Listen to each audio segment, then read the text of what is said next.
Hey there, my favorite trimester. I hope you're doing well. So I want you to know a couple little different things about the geriatrics whenever they come into your practice. One big thing that I have noticed is majority of times they are not going to remember all the surgeries that happened to them. They'll have filled out on the paperwork all these different things, and whenever they lay down on the table, you see these random scars, and they are surgical scars. And when you ask them what happened here, they may not even remember, or it may have happened 50 years ago, right? Those kind of things happen with the geriatric population. So I need you to make sure that you get the best possible history that you can from them. And when it is difficult for them to remember those things that have happened in the past, what you can do as a helpful hint is send them an email before they come in and ask them to write out any of their past surgeries on a sheet of paper, and it could be a long list. When you send out that email or that call to that specific geriatric client, what would be helpful is ask them to sit with your spouse, your partner, sit with one of your children, and go ahead and write down any of the possible things that may have happened to you in the past that are relevant to the health of your spine. And then whenever they write all that out, it will most likely come up a big old long list depending on who they are. But having someone with them to remind them of these are the things that you went through. Don't you remember whenever you're 35 years old and you had that surgery? And the person's like, oh yeah. So make sure you get a full history in that format. Someone laid down on the table the other day, and I was palpating through the shirt and I could feel this big old scar.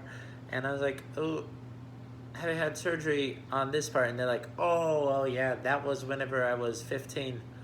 And I said, well, you didn't ever tell me about that before. And so then we had to go through all this information about understanding where that came from. And so that was pretty interesting. But those type of things happen. And what I do oftentimes, because the lumbar spine is one where there's a lot of surgery, and also the cervical spine. Cervical we have access to, right? There's very few turtlenecks, but maybe you're practicing somewhere it's really cold, right? And they got lots of layers on and you can't see their neck, but you can feel the scars. What happens is I will ask them, are you okay if I see this part of your back? And I lift the lower part of their shirt up, and sometimes I pull their pants down to about S2. And then I can see what's happening between the sacrum all the way up to L1. And if there are any surgeries, those scars are so obvious. That's also a very helpful hint for people who are geriatrics. Let's see. And I think one more thing is important to remember is that just because they're 65 and older does not mean that they all think the same, see the world the same way. A big amount of people that are going to be 65 and older, whenever you're out, Google came into play and the internet boomed. So we have to think about how their relationship to technology is. Are they the ones that are looking up diagnoses on the computer and coming in and telling you how to care for them? No, but they know how to use technology.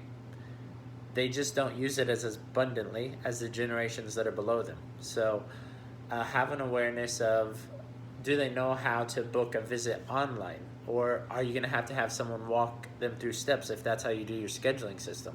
Or do you schedule them in the office in a different manner than the younger demographics? Those are things that I want you to keep on your plate, is recognize that may be a hurdle for them. And if that is an obstacle for them, what is an instantaneous avenue that you can use with your CA to help you overcome that hurdle without it even being a thing?